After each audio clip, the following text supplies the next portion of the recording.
InsyaAllah malam ni kita sambung pengajian kita dalam kitab Hakikat Dua Kalimah Syahadah pada muka surat 58. Kita masuk pada muka surat 55. Jadi kita masih lagi membicarakan tentang hakikat pengertian kalimah tauhid. Kita masih lagi membicarakan tentang yang kedua, yang ketiga, iaitu bertawakal dan meminta pertolongan daripada Allah Subhanahu Wa Taala. Dan kita masuk pula yang keempat, hendaklah taat kepada siapa yang taat kepada Allah Subhanahu Wa Taala. Jadi malam ni kita sambung pada muka surat 55, firman Allah Subhanahu Wa Taala. Baik, bismillahirrahmanirrahim. Firman Allah Subhanahu Wa Taala, a'udzubillahi minasyaitonirrajim.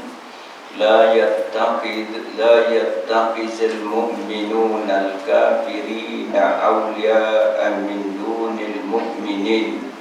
Wa man yaf'al dhalika falaysa minallahi fi syai'. Surah Al-Imran. Yang bermaksud, janganlah orang-orang yang beriman mengambil orang-orang kafir menjadi teman rapat dengan meninggalkan orang-orang yang beriman. Dan siapa yang melakukan larangan yang demikian, maka tidaklah ia mendapat perlindungan daripada Allah, dari Allah dalam suatu apapun. Jadi firman Allah Subhanahu Wa Taala ini melarang kita, larang siapa? Sama orang yang beriman kepada Allah Subhanahu Wa Taala. Larang janganlah orang-orang yang beriman mengambil orang-orang kafir. Kita dah sebut sebelum ni, orang yang kafir ni maknanya orang yang ingkar kepada perintah Allah Subhanahu Wa Taala. Makna kafara, ingkar. Kafara ni makna ingkar.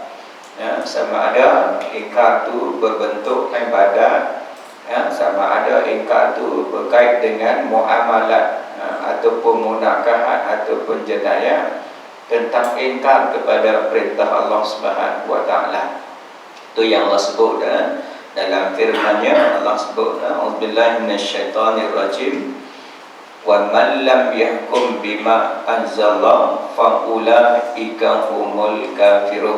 Siapa yang tidak menghukumkan apa yang telah diperintahkan oleh Allah Subhanahu Wa Taala kerana keingkaran dia, kerana ingkar, fa ulaika humul kafirun. Kalau dia ingkar sahaja akan perintah-perintah Allah Subhanahu Wa Taala, maka Allah sebut mereka itulah orang-orang yang kufur kepada Allah Subhanahu Wa Taala. Jadi janganlah orang-orang yang beriman mengambil orang kafir menjadi teman dia, menjadi kawan, rapat, dan meninggalkan orang-orang yang beriman. Cari orang yang ingkar sebagai teman. Sedangkan kita disebut dah sebelum ni, Nabi sebut dalam hadisnya, wal mar'u ma'a man ahabba. Seseorang akan bersama dengan siapa yang dia kasih. Tengok kita kasih dunia ni dengan siapa yang kita kasih. Kalau kasih kepada orang yang beriman, kasih kepada orang yang taat perintah Allah Subhanahu Taala, maka di akhirat besok disebut dalam Nabi, orang-orang yang saleh ni, apabila Allah Subhanahu Wa Taala masukkan mereka ke dalam syurga, melihat teman-teman mereka yang atas dunia dulu mereka tak nampak dalam syurga. Masuk dalam syurga, tengok teman-teman mereka atas dunia dulu ni yang mereka duk kawan tak ada. Maka mereka tanya kepada Allah Subhanahu Taala, ya Allah, ya Tuhanku, mana kawan-kawanku atas dunia dulu ni? Maka perintah daripada Allah SWT pergi ke neraka, bawa mereka naik masuk dalam syurga. Jadi sekurang-kurangnya di akhirat besok kita mendapat syafaat daripada orang-orang yang beriman kepada Allah SWT. Disebut wal mar'u ma'a man ahabba, seseorang akan bersama dengan siapa yang dia kasih. Jadi kita kasih kepada orang-orang yang beriman, orang-orang yang saleh, orang-orang yang mengikut perintah-perintah Allah Subhanahu wa taala. Dan siapa yang melakukan larangan yang demikian, maka tidaklah ia mendapat perlindungan daripada Allah. Maksudnya siapa yang ambil orang kafir sebagai teman dia, tinggalkan orang yang beriman ni, maka di akhirat esok ni Allah Subhanahu wa taala tidak bagi perlindungan kepada dia. Di mana kita sebut dalam kesempurnaan dua kalimah syahadah sebelum ni, Allah sebut dalam Quran, Allah kata a'udzubillahi minasyaitonir rajim, wala tarkanu ilal ladzina zalamu fatamassakumun nar wa ma lakum min dunillahi min awliya asumma la tunsarun. Allah kata jangan kamu condong kepada kezaliman, api neraka akan menyambar kamu. Api neraka maksudnya bukan kita dah buat zalim lagi, tapi kita bersama-sama dengan orang-orang yang zalim. Orang yang zalim ni juga Allah sebut wa man lam yahkum bima anzalallah fa ulaika humuz zalimun. Siapa yang tidak menghukumkan apa yang telah diperintahkan oleh Allah Subhanahu wa taala, mereka itulah kata Allah orang-orang yang zalim. Jadi orang zalim ni Allah kata jangan kamu condong kepada kezaliman. Kalau condong saja, api neraka akan menyambar kamu, dan kamu tidak akan mendapat pertolongan di atas kecenderungan kamu kepada orang-orang yang zalim, dan kamu tidak akan mendapat pertolongan daripada Allah Subhanahu wa taala. Ketika itu nabi-nabi pun tidak dapat nak bantu umat-umat dia. Suami tak mampu nak tolong anak dan isterinya. Ketika itu masing-masing lari daripada tanggungjawab masing-masing, takut berhadapan dengan kemurkaan Allah Subhanahu wa taala, takut dengan azab Allah Subhanahu wa taala. Jadi dalam keadaan kita bersama-sama kecenderung hati kepada hak benda yang zalim, maka Allah sebut kamu tidak akan mendapat pertolongan daripada Allah Subhanahu wa taala dalam sesuatu apapun. Abdullah bin Abdurrahman bin Muhammad An-Nakhashbi berkata, sami'tu Sariyan As-Saqatiyya yaqulu an-nasihatu lillah khamsatun, al-mu'adatu liman asalla, wal muwalatu liman walahu, wa hubbu man ata'allah, wa bughdu man asalla, wa bughdu man amila biha.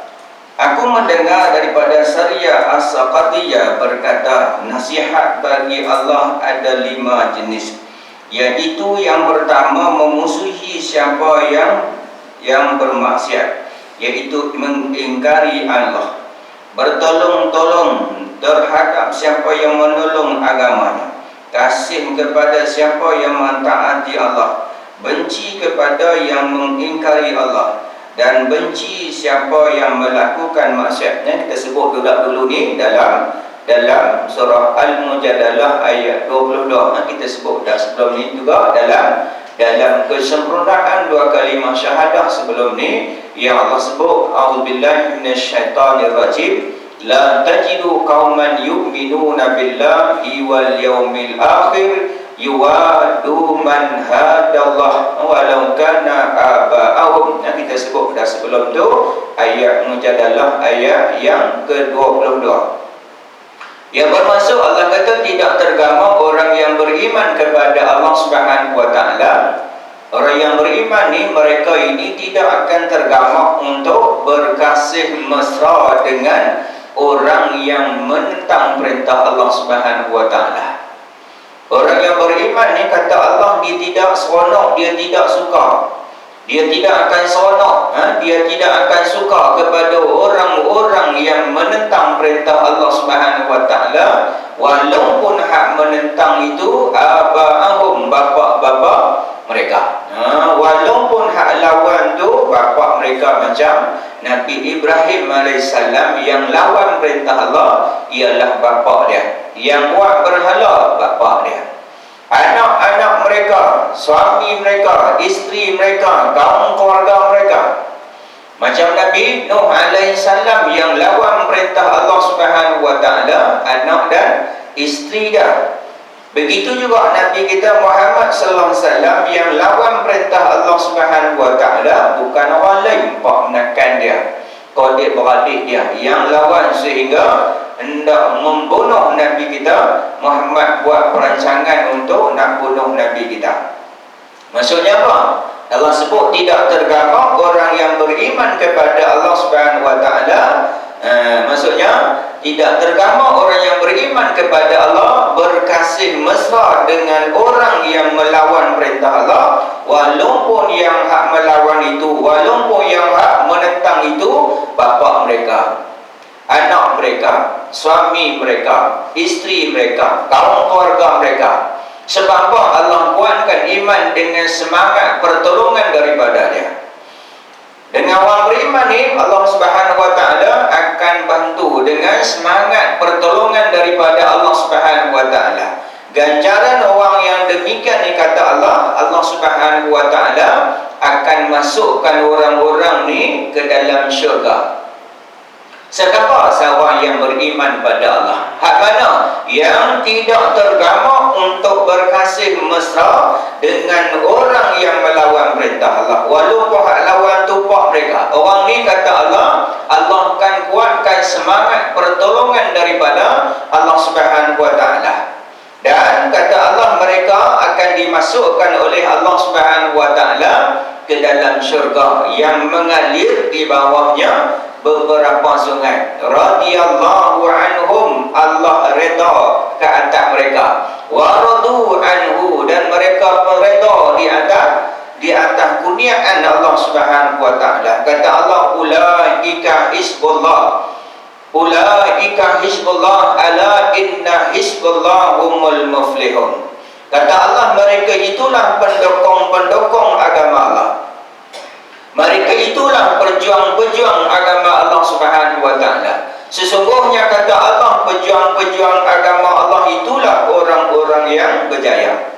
Nak berjaya ialah orang menjadi pendukung-pendukung agama Allah, menjadi perjuang-perjuang agama Allah Subhanahu Wa Taala. Sesungguhnya, kata Allah, pendukung-pendukung ataupun pejuang-pejuang agama Allah itulah, kata Allah, orang-orang yang berjaya, orang yang mendapat kemenangan daripada Allah Subhanahu Wa Taala. Maka dia kata, yang pertama, nasihat bagi Allah ada 5. Memusuhi siapa yang buat maksiat. Maksudnya, kita memusuhi orang-orang yang buat maksiat, benda-benda yang bertentangan dengan perintah Allah Subhanahu Wa Taala. Di mana kita sebut selalu, Nabi sebut dalam hadisnya, man a'a ala maksiati walau bi syatin kalimah kana syarikatan lahu fiha. Jangan kamu tolong melakukan maksiat walaupun dengan setengah perkataan. Jangan kamu tolong, walaupun yang kamu tolong tu walaupun dengan setengah perkataan. Nak apa kita? Jangan sekali-kali kita tolong buat maksiat. Nak apa? Kata Nabi, kata walaupun dengan setengah perkataan. Setengah perkataan ni, tuan-tuan faham tak? Kalau kita kata sah pun kita nak kata saya, tapi kita kata sah.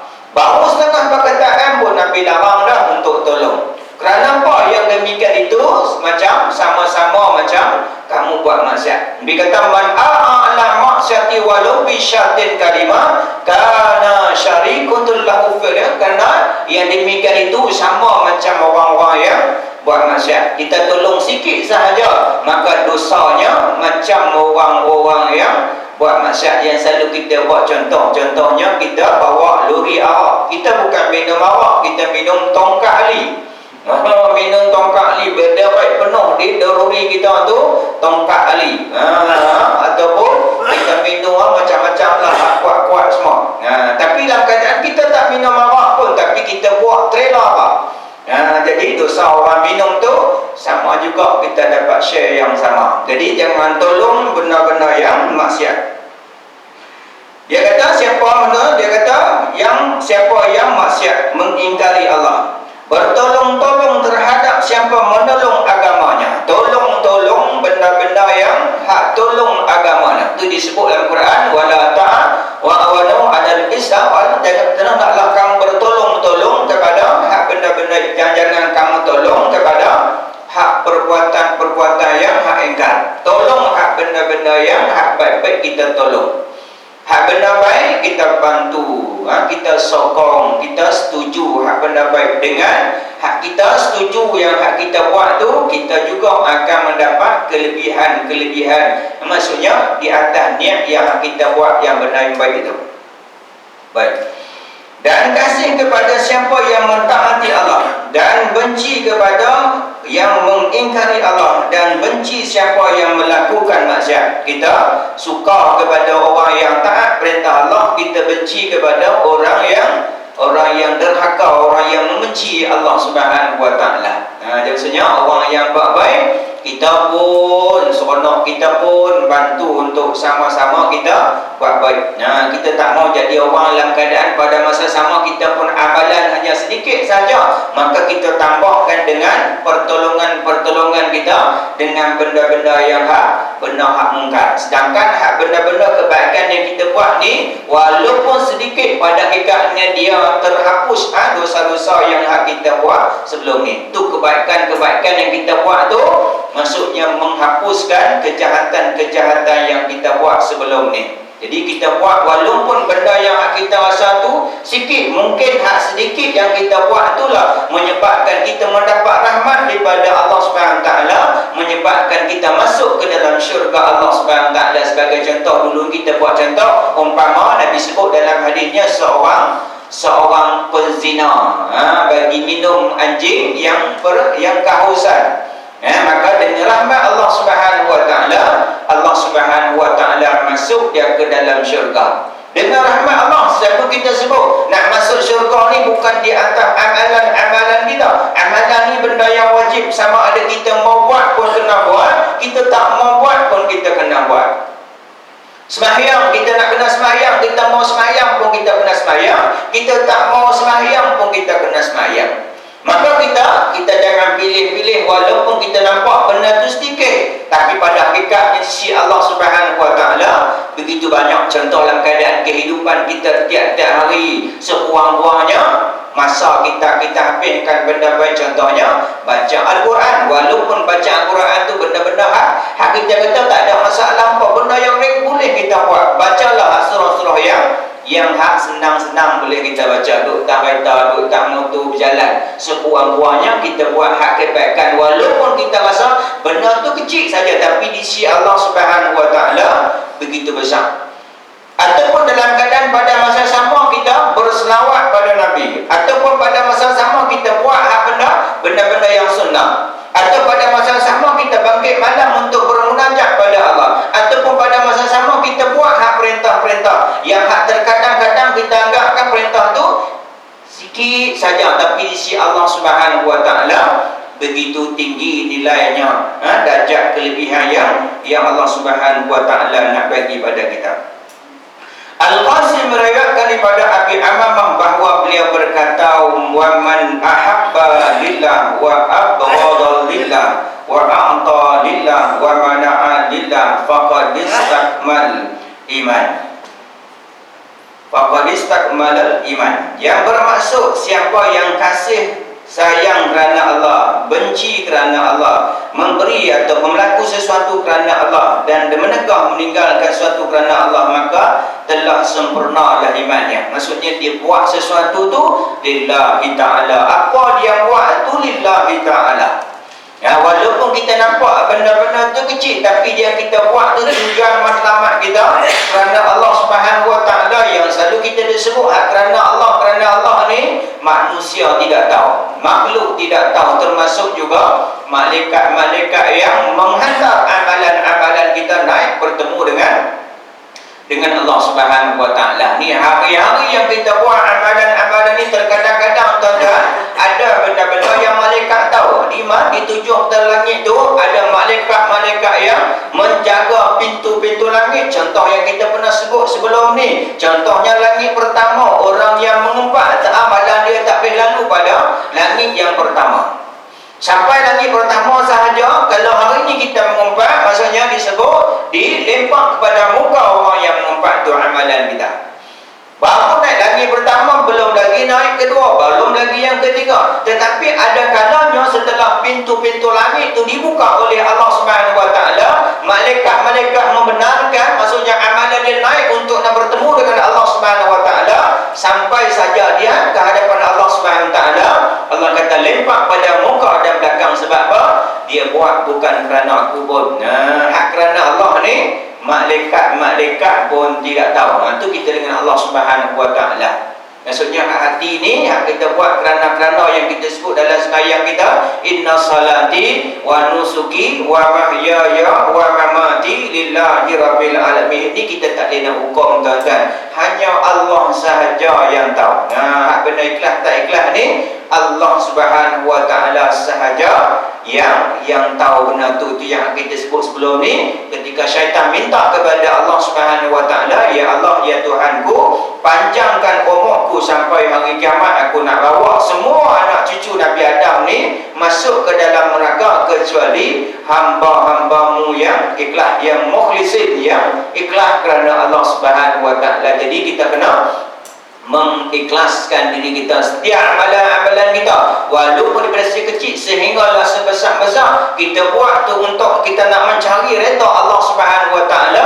InsyaAllah hak benda yang kita buat tu mendapat rahmat, mendapat keredaan daripada Allah Subhanahu Wa Taala. Sebab apa? Hak benda yang hak redha, kita pun tak tahu yang mana satu amalan-amalan yang kita buat tu mendapat keredaan daripada Allah Subhanahu Wa Taala. Begitu juga benda hak murka Allah Subhanahu Wa Taala, kita tak tahu yang mana satu yang kita buat tu kita kata kecil saja hak benda tu, pada hakikatnya mendapat kemurkaan daripada Allah Subhanahu Wa Taala. Jadi kita habislah tajuk tu, kita akan masuklah tajuk yang sangat penting, tuan-tuan. Tajuk ni iaitu bab yang kedua. Bab pertama habislah, tuan-tuan, lebih kurang 2 tahun lebih, dekat 3 tahun lah. Bab pertama lebih kurang 2 tahun lebih, insya-Allah 2 tahun lagi kita habislah kitab ni. Kitab ni habis 2 tahun kita habis. Jadi kita akan masuk lagi bab yang kedua, 20 perkara yang membatalkan 2 kalimah syahadah. 20 perkara yang membatalkan, inilah yang terpenting sekali sebelum kita sebut penyempurnaan 2 kalimah syahadah. Sebelum kadang kita sebut hakikat pengertian 2 kalimah syahadah sebelum ni, maka kita nak masuk tajuk yang sangat penting dalam kehidupan kita. Sebab benda-benda ni terkadang-kadang telah berlaku dalam kehidupan kita, maka tanpa kita sedar, apabila dalam keadaan kita baru tahu, maka sebelum ni diampunkan oleh Allah Subhanahu Wa Taala. Macam kita buat ibadat lah, sekarang pada masa sama kita duk menuntut ilmu, aku duk buat lah sebelum ni, maka yang sebelum-sebelum ni diampunkan oleh Allah Subhanahu Wa Taala. Tak perlu untuk kita nak qada sembahyang balik. Tidak jenis qada, tuan-tuan, 30 tahun jenis qada kita. Sebab dalam keadaan kita masih dalam keadaan duduk dalam halaqah ilmu, kita duduk dalam keadaan keampunan Allah Subhanahu Wa Taala, duduk dalam rahmat Allah Subhanahu Wa Taala. Walaupun Nabi kata dosa kamu di antara langit dan bumi sekalipun, walaupun dosa kamu banyak buih di lautan sekalipun, nescaya kalau kamu benar-benar kembali kepada Allah Subhanahu Wa Taala, insya-Allah Allah akan ampun dosa kamu. Maksudnya Allah Subhanahu Wa Taala suka sangat kepada orang yang kembali kepada Dia. Itu yang selalu kita sebut ketika kita berwudu, kita berdoa, Allahumma ja'alni minat tawabin. Sesungguhnya Allah itu suka kepada orang yang bertaubat. Allah suka sangat kepada orang bertaubat lebih daripada kita suka kepada hak kita benda yang hak kita sayang. Lebih yang kita sebut dulu, lebih pada mak sayang pada anaknya. Seperti mana Nabi buat contoh, umpama seorang musafir yang keluar musafir. Seorang musafir yang keluar musafir dengan kenderaan yang unta. Zaman Rasulullah ni unta, tak kalau zaman kita unta tu kita pula kereta yang hak mahal sekali, Alphard ke apa ke, kita musafir, tuan-tuan. Orang yang musafir tu dia letakkan di atas bonggol unta tu bukan benda-benda yang hak tak penting. Mesti benda-benda ketika dia musafir tu benda-benda yang sangat penting untuk dia bawa. Ayam dia tak bawa, tuan-tuan, itik pun tak bawa, dia tak bawa, tilam dia tak bawa, dia tak bawa benda remeh-temeh, dia tak bawa, tuan-tuan. Dia tak bawa, dia buat hanya benda-benda yang penting saja ketika nak musafir, tuan-tuan. Dalam musafir musafir tu dalam keadaan musafir tu di tengah padang pasir yang panas. Yang panas, padang pasir ni mana ada pokok tuan-tuan. Yang panas, yang kering kontang, yang tak ada apa tuan-tuan. Kalau kita boleh berhenti kat Jaya tuan-tuan, nak pergi Kuala Lumpur kan, nak pergi Johor tuan-tuan, singgah di mana-mana, berhenti dulu tuan-tuan, tempat rehat, kena buah pelang kan, kena laksa kan, kena nasi tuan-tuan. Tapi hak musafir zaman Rasulullah tu dalam keadaan unta, barang keperluan yang penting, berjalan di tengah padang pasir yang kering kontang, yang tak ada bekalan. Lepas perjalanan berhenti, maka untanya hilang. Unta hilang tuan-tuan. Kalau kita lah, kita berhenti di sampai di Ipoh ni, bini kata abang kita berhenti di Raksasa tu sah. Jayenlah Raksasa. Kita berhenti kat Raksasa sah. Kita pun continue masuk kaki. Masuk kaki, kita pun tengoklah L22 kaki. Oh, tanya keong masuk. Kita pun masuklah shopping dalam tu. Kita beli, bukan nak beli hak belah-belah, kita nak beli musafir, kita beli hak. Mungkin kita nak beli dalam perjalanan kita nak makan, kita bukan nak beli katil, bukan kita nak beli kabinet. Kita tak beli tuan-tuan, sebab apa? Kita dalam musafir, kita akan beli pun hak benda yang penting. Maka dalam keadaan lepas kita shopping semua, kita membayang kita nak main tempat parking kereta kita tak ada tuan-tuan. Tak, kita parking Alfa, kita main tengok jadi kancil tuan-tuan. Apa ni? Alfa jadi kancil. Oh, agak-agaknya macam mana tuan-tuan. Tapi Nabi buat pembandingan di tengah padang pasir yang panas, yang kering kontang. Ini sekurang-kurangnya ada teduh lagi tuan-tuan. Tapi apa perasaan kita tuan-tuan? Tak tahu lah, bau-bau. Tak kalau tahu jadi buat PM, tak buat mereka pasal malam tu. Ni kita buat PMK ke apa ni baru ni. Kita nak musafir, kita tak bawa dia yang hak bawa kereta kita, akan bawa yang hak baru. Kita pula main ambil kereta kita pula hilang tuan-tuan. Nak call siapa pun tak boleh, sebab dalam keadaan apa? Handphone pun dalam kereta, duit pun dalam kereta, semua dalam kereta. Tak tahu tu mendengar tu kat dagu, tak tahu nak buat macam mana dah. Dua lama mendengar, tak tahu nak buat kan, mainlah bangla ramai tuan-tuan. Dia mau macam pakcik dia mendengar dulu, dia kata lah, saya kata baru beli nak pergi jalan Johor ni, saya pakai intan ni kereta ni, tapi siang main kata saya Alfa, tapi mak jadi kancil. Dia kata pakcik pakai intan mana datang ni, saya confirm pakcik pakai intan ni. Saya kata confirm saya pakai intan ni. Dia kata mungkin pakcik silap kau, mungkin warna lain kau pakcik pakai tadi, nama sama, tempat sama, tapi mungkin color lain kau. Agak-agak ni pakcik pakai warna apa? Ni warna biru ni, mungkin hijau kau pakcik pakai. Dia tu mungkin kau rasa macam hijau saya pakai tadi. Dia pun suruh anak dia naik tingkat atas. Nombor yang sama L22, bawah pun L20, cuma color saja tak sama. Bawah warna biru, atas warna hijau, atas tu warna merah pula. Maksudnya warna saja yang berbeza. Agak-agak lepas kita jumpa kereta kita yang kita sayang, barang yang berharga dalam kereta kita tu, kita rasa macam mana tuan-tuan? Seronok lah. Seronok tak sangka kalau boleh nak pacak kepala tuan-tuan. Seronok, sungguh-sungguh seronok tuan-tuan. Tapi nak